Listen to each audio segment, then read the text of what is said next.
Barbie Fairytopia. Some may consider this a film of childlike whimsy and pureness and cutesiness and bibble, and also a point of nostalgia. For me, I did not grow up with this movie that much as other Barbie movies, as I think I only watched it one time as I did not own a copy of this film. But watching it last night after I recently obtained a DVD, it feels like the dark fantasy of Barbie films for me. And I feel like I am somewhat of someone who has seen a lot of Barbie movies. Outside of the Fairytopia series, I think I've only seen them all like once because I did not grow up with them. But yeah, I feel like Barbie Fairytopia is kind of like to Barbie what Black Cauldron is to Disney. I know that doesn't make a lot of sense, but I feel like the girlies who get it would get it. And yeah, you may notice that we're in a different location today instead of the void. We are in my actual real life bedroom. This is just a photo of my actual real life bed. So yeah, this is my actual real life bedroom. When I said, "Oh no, sorry, Abu Squishmallow," there he is. There's my Abu Squishmallow. I'm also blocking my, I can't move myself from here. I'm also blocking my Kuromi plush, and I believe my Flounder Squishmallow as well. So yeah, I just feel like we need to be in the girly pop den when we are discussing a girly pop film. So this is the girly pop den, if you will. My real life girly pop little cave. As I review to you Barbie Fairytopia. Except I gotta put a full disclaimer here. This is not going to be a proper review of the film Barbie Fairytopia. We are not dissecting the film. I'm sorry, I'm just gonna kind of recap the events and ramble it out to you because this is just kind of notes I took last night and I wanted to talk about this movie because it's kind of insane. But yeah, Barbie Fairytopia, kind of insane. Also, I'm so sorry if I sound like really nasally. Honestly, I either have my seasonal allergies or I'm getting a cold, whatever. I've just been coughing a lot and sneezing a lot, and that's why I sound like really gross. Anyways, in the film Barbie Fairytopia, Barbie portrays a wingless fairy named Alina. Alina's kind of cutesy. I really like her outfit. She's like really pink, and I really like the outfit. I also particularly like her hair when it's down in that scene where she's brushing. I just think she looks really cute. And that's like peak hairstyle that I would like. And on that tangent, I just feel like I need to get this out because I don't know if anyone's talked about it, but Fairytopia is kind of the only, like, fairy media that I have seen. Oh my god, I'm so sorry if you can hear the motorcycles. I don't even know if I can say it's bike week, but I think we're just kind of in that season over here where I live where people are riding their bikes, like motorcycles. Anyways, train of thought, Alina, hairstyle, bug-like, okay. Barbie Fairytopia is like the only fairy media that I have seen where the hairstyles of the fairies kind of look insect-like. That sounds really off-putting and disgusting, but I really like it. It kind of looks like they have antennae, and it gives them like a butterfly-like feel, and I think it's really cutesy. I will probably put examples up on the screen of just like their cutesy insect-like hairstyles. Because I just really enjoy that hairstyle for them. Anyways, so we have Barbie as Alina. She's a really cute fairy girl. She doesn't have any wings. So, you know, she's different. She's not like the other girls. She's a little quirky. She's a little unique. She's a little wingless and no one likes her. Everyone bullies her for this. And low-key, you guys are bullying a disabled girl, but okay.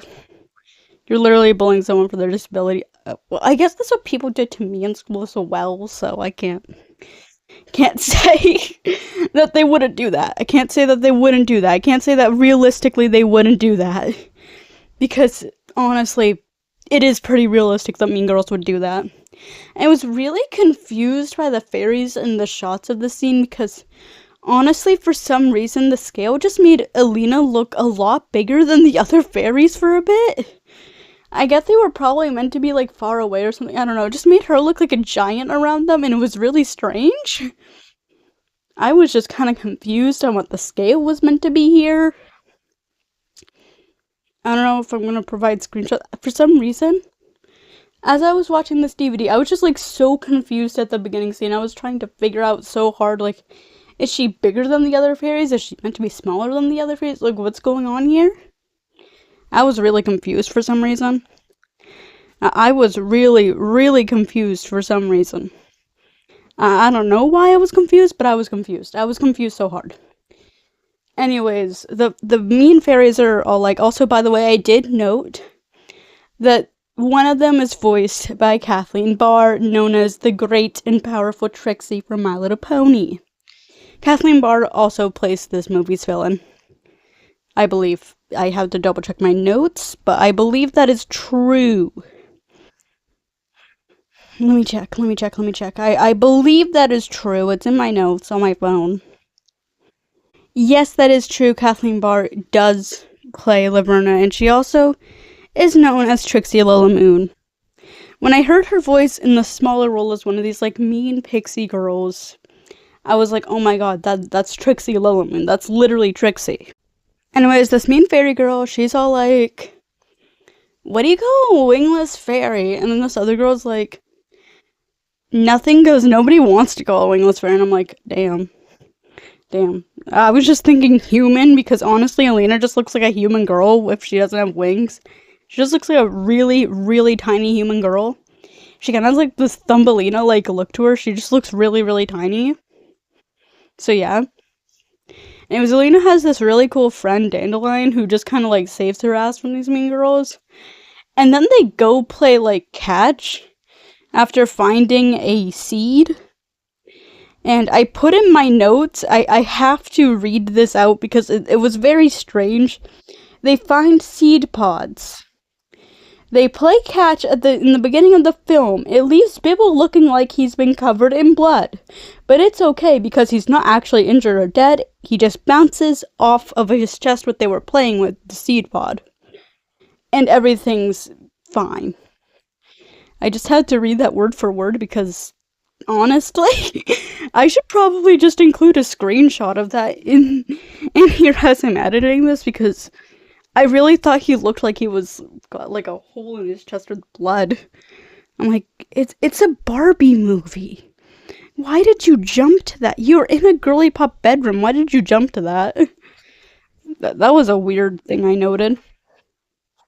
Anyways, the basic plot of the film is the Guardians are being kidnapped. I noted specifically Topaz is being kidnapped. That's the first Guardian they hear of the kidnapping by the villain Laverna. There are several kidnappings implied throughout the film. We only really see like Topaz, Azura, and then we learn the name of this guy, Ruby. But the other ones, I don't think we ever learned the names of the other people. I'm going to assume it corresponds to their colors, because I kind of had noticed that it corresponded to the colors symbolism. Very iconic, very schley. Anyways, Laverna kind of has this plan to be all evil and, like, make the fairies die and be sick with, like, poisoning. She wants to take over Fairytopia by making all the fairies unable to fly because of this flying sickness. And also kind of, like, killing all of their plant life with the only cure being from her. She's very evil for that. Anyways, I also put down Dandelion and Alina travel from Magic Meadow. That is, in the Fairytopia lore, that is where Barbie and her friends are from in this Fairytopia lore. That is where Alina is from. However, I also note that Dandelion kind of didn't get to go. She kind of just, like, took them halfway, and then it was like, oh no, I'm dying. Alina, I can't go anymore. I'm dying. But, like, to be sure, to Dandelion's credit, the girlie did just want to stay with her friend. She did want to stay. She was like, no, I can't leave you here all alone. I have to go with you. You can't find it without me. I should be there with you. You are my best friend. And Elena's like, but your mom though. Your mom would hate you though. Your mom would be so mad though. And Dandelion's like, oh shit, you're right, bestie. Goes home. And I'm just like, her mom would be concerned that she can't fly, right? Anyways, after all of that, Elena reaches Fairy Town and, things happen. She tries to get a meeting with Azura, which is one of the Guardians, the Blue Guardian. You could tell by the name. And, initially she's rejected, just like, no, Azura's not meeting anybody. And then hijinks ensue by using, a flower to float on down and follow this poor guy, Larkspur. This poor fairy out here, Larkspur, he's just trying to do his job. Larkspur's just trying to do his job. And just... Alina really is out here like, I'm gonna follow this guy. And then I'm gonna get to, I'm gonna go to Azura. And, yeah. So when she gets to Azura, it's not... Look, there's not, initial trust. This movie is about a lot of people having trust issues, I'm gonna be honest. There's not initial trust, and then, Alina's eyes immediately, glitter with the rainbow, and it's like, oh my god, you're destined for special things, come in here. Come through my window, we don't use the door, apparently. Although, I guess it makes sense, because fairies typically have wings, so windows would be doors. Okay. World building.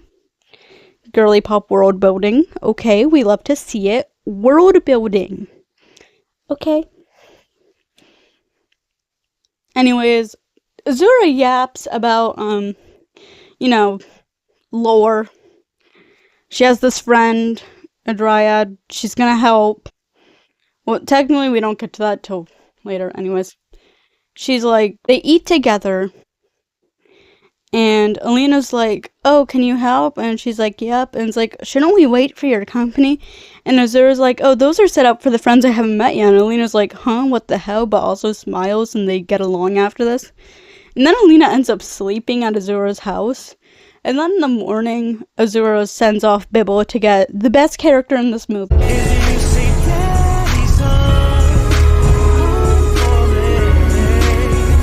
And gives Alina her necklace before leaving, except she gets kidnapped. So that's not great. And I guess the movie implies that Alina knew Azura got kidnapped, but I didn't notice this on my first watch.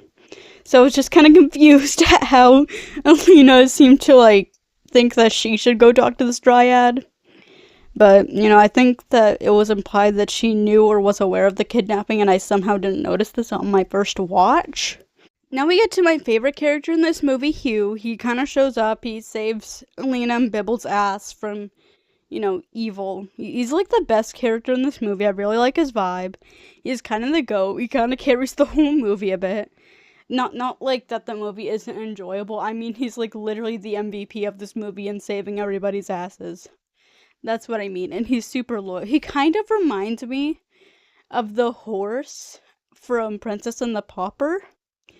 If you know, you know, and I think every single girly knows. He just kind of reminds me of the horse. Isn't the horse named Hervé? I'd have to check again. I haven't watched Princess and the Pauper in a minute. It is my personal favorite Barbie movie. I just haven't watched it in a couple months.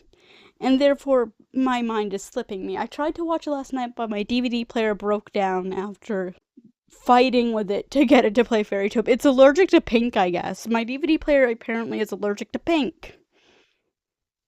Anyways, let's see where else in my notes we have to ramble about. Anyways, I kind of want to get into what I put on the thumbnail and my thoughts about what I had introduced this with. Fairytopia kind of gives me a vibe similar to Dark Crystal for some reason. That was one of the first things that came to my mind. As well as Black Cauldron, because that feels in the same genre as Dark Crystal to me. Basically, it feels like that of the Barbie movies with the plot, the atmosphere, and the way the journey is structured. I'm so sorry if you could hear me setting my phone down. With the way the journey is structured, the plot, the atmosphere, it just feels very dark fantasy. But I actually really appreciate the dark fantasy children's film atmosphere to the movie. I think it kind of adds a certain charm that other Barbie movies don't have. And again, I'm sure you could say that like Barbie as Rapunzel kind of has the same kind of vibe, as well as Barbie and the Diamond Castle. But I just feel like Fairytopia hit in a way that's a bit different from those movies. Okay? I don't know how to explain it. The funguses are kind of like funny villain sidekicks, and they kind of lean into this.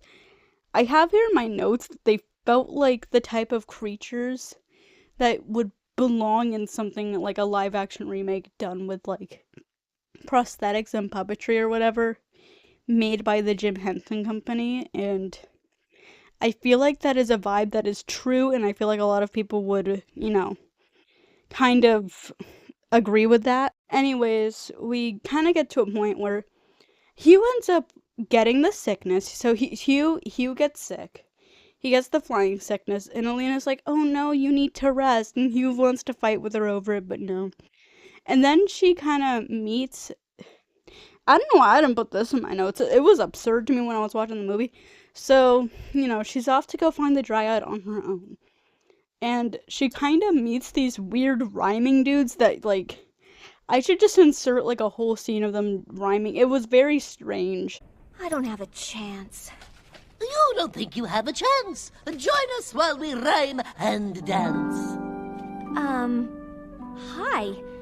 Where did you guys come from? We saw the shine around your neck and thought we'd visit. What the heck? I don't see them in many Barbie out of context videos, but I feel like they belong in there because if anything is the strangest thing in a Barbie movie, it's that. I don't know why those are in the out of context videos. Those were weird to me. Like, what? These Barbie crack videos are not inserting the actual moments that feel like you're tripping. Like, what the hell? I also noted, I don't know why I didn't mention this earlier, I also noted that Tabitha St. Germain, in her role as Topaz, she kind of sounded a lot like Scary Godmother. If you don't know, she is Scary Godmother in the Halloween special, Scary Godmother Halloween Spooktacular, and its sequel. And it's very peak, and I recommend it for the Halloween season. But yeah, a lot of her voice and delivery really felt like that role. So I don't know if she was intentionally giving that energy, but she was giving that energy. So Alina eventually gets to the Dryad, who's like really pissed off, like, "Oh my god, did these little freaks take you to me? 'Cause what the hell?" And the Dryad, I honestly forget her name. I'm probably gonna end up looking it up post this video, which I really should have just looked it up and put in my notes last night, but here we are meandering. Oh well. Anyways, the Dryad's all like, "No, the Guardians never trusted me after my redemption, and only Azura thought I was redeemed, and nobody else believed me, even though I found out this bitch was evil, so I didn't want to side with her anymore." And then Alina's like, "Oh no, but they're your friends you haven't met yet." And then the Dryad gets all pissy, but then a moment later, after Azura is mentioned and stuff, she kind of has a change of heart, and I'm like, that's a little lesbian of you? Barbie kind of has this ongoing thing where she is a sapphic icon, and as a queer girly myself, as a girly who preferably is with other girlies, if you know what I mean, that is very, it is very cinema of Barbie, it is very good of Barbie, it is very, very typical of Barbie to have these queer energies between its leads. Very common for a Barbie film to have queer vibes between the girly pops. Sometimes the girly pops and their villains, sometimes just the girly pops themselves. It depends on if we're talking about, like, a mean girl to Barbie situation or not. Depends on the context we're talking about. Okay, that's all I'm gonna say. Depends on the context. Like, the context of the Barbie movie in particular. So towards the end, after they get the Dryad on their side, everybody kind of gets together, all of Barbie's current friends, the Dryad, Hugh, Bibble, they all help Alina. I don't know why I'm calling her Barbie at the same time, so I guess I'm gonna alternate between Alina and Barbie this whole time. Honestly, I have already done that, so I don't know why I'm addressing it now. They all help Alina, and it's very cute the way they all put themselves out there as distractions so that Alina can get to the lair. Because they arrive, but if they all go in at once, they can't. You know? It's very friendship cinema. You know? Anyways, Alina gets to the lair and she has a face-off with the villain. And Alina makes it to Laverna.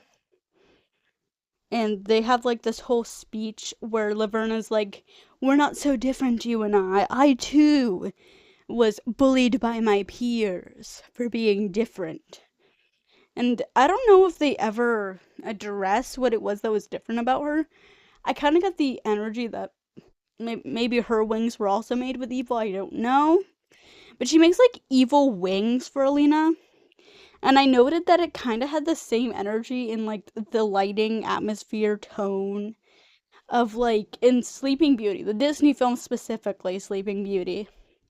When Aurora is being called over to prick her finger, like the green lighting and everything, it just kind of had like that vibe in the atmosphere. And I'm very, I kind of fuck with that. I kind of fuck with that. I kind of fuck with it. You have the rainbow in your eye. Some would say that makes you no ordinary fairy. Actually, you're a lot like me. I'm nothing like you. Of course you are.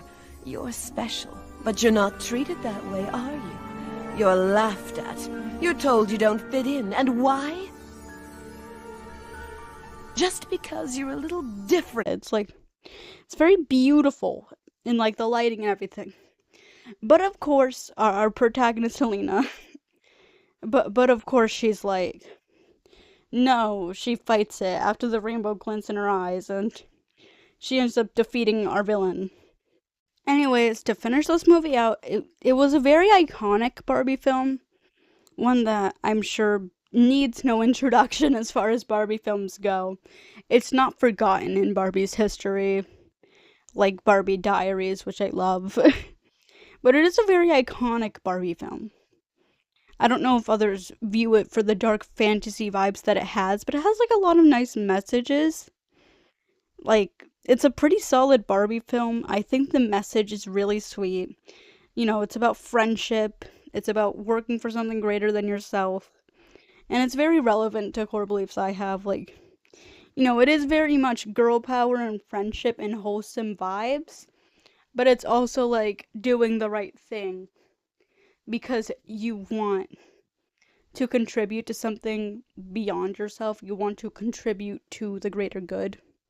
Like all the sacrifices Barbie makes for her friends in this film, just as her friends sacrifice for her. Something that kind of goes against the villain's, whole thing. Yeah, the villain was like, ew, no, I'm selfish. And Barbie and her friends were like, no, we're here with friendship. And even though we're not always together, we're doing the right things for each other to help our friends and the friends we haven't made yet. It was very wholesome and pure. And I really liked that about this movie. I think it's very cute and sweet. And yeah. It wasn't a Barbie movie I felt like I had seen a lot before. I kind of started this movie thinking I had never seen it. Then as Hugh got introduced, I was like, oh wait, no, I've seen this movie before at least once. At least one time I saw this movie. Maybe I hadn't, I just didn't watch it as much as other Barbie movies, or it's like a movie I saw at a friend's house. But yeah, now I have the DVD and it's very sweet. Didn't remember it as much as other Barbie movies, so that's why I think I didn't own it. It's really sweet, it's really wholesome. Just typical Barbie fun. And with that, I'd like to leave this video to you, to my friends, and the friends I have yet to meet. As Azura would say. Feel free to tell me your favorite Barbie movie. Mine, as I had mentioned a few times, is Princess and the Paupers. And I also enjoy Barbie Diaries for being as iconic and insane as it is.